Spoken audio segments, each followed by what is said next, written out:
దేవునికి స్తోత్రం. ఏదైనా నిత్య నివాసైన దేవదేవుడైన యేసుక్రీస్తు ప్రభువు వారి యొక్క సర్వోన్నతమైన వాగ్దానం. ఆయన మనలో ఎవనికి దూరంగా ఉండువాడు కాడు. అపోస్తుల కార్యం 17:27. ప్రియా నిత్య నివాసైన దేవదేవుని బిళ్ళారా, ప్రభువైన యేసుక్రీస్తు ఘనమైన నామములో మీ అందరికీ నా హృదయపూర్వకమైన శుభాభివందనాలు ఈ ఉదయకాల సమయంలో తెలియపరుస్తున్నాను. దేవాదేవుని బిడ్డలారా, మీరంతా బాగున్నారు కదూ? దినదినము అనుదినము ప్రతిదినము ప్రభుని మహింపరుస్తున్నారా, గణపరుస్తున్నారా, ఆరాధిస్తున్నారా, దేవుని స్తుతిస్తున్నారా? స్తుతి మన స్థితిగతులను మార్చేస్తుంది. దేవుని బిడ్డలారా, దేవుని స్తుతిస్తున్నప్పుడు, దేవుని మహింపరుస్తున్నప్పుడు, దేవుని గణపరుస్తున్నప్పుడు మనం ఎంతో ఆదరణను, ఆనందాన్ని, సంతోషాన్ని మనం పొందగలుగుతాం. ఎవనికి దూరంగా ఉండువాడు కాదు మన దేవుడు, అందరికీ సమీపంగా ఉన్న గొప్ప దేవుడే.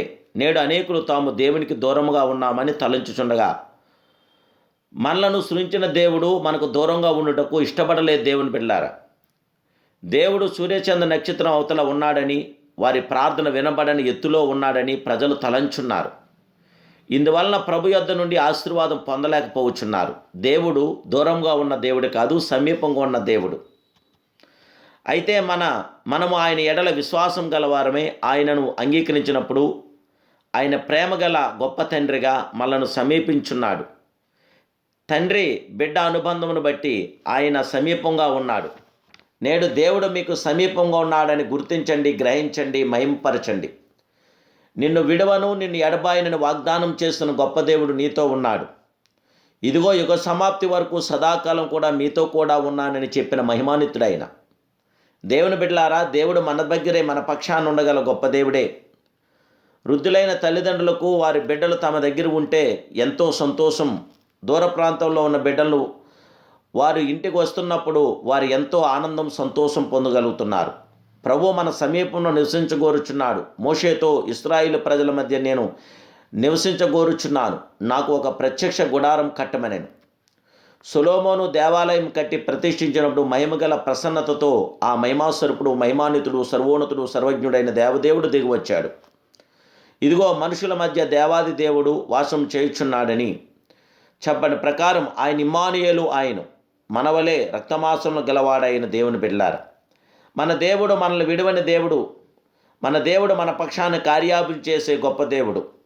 నేను యేసును అంగీకరించిన ఆత్మాభిషేకం పొందినప్పుడు ప్రభు నాతో కూడా ఉన్నాడని గ్రహించాను.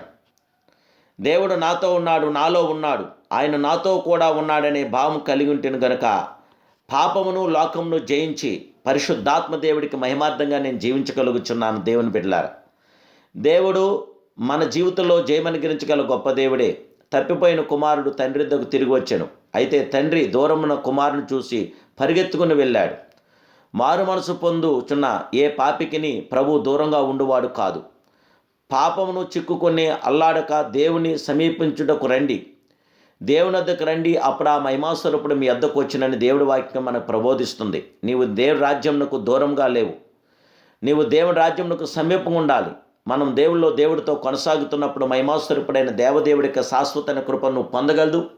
దేవాదేవుడు నిత్యమైన కృపతో నీకు వాత్సల్యం చూపించగల గొప్ప దేవుడు.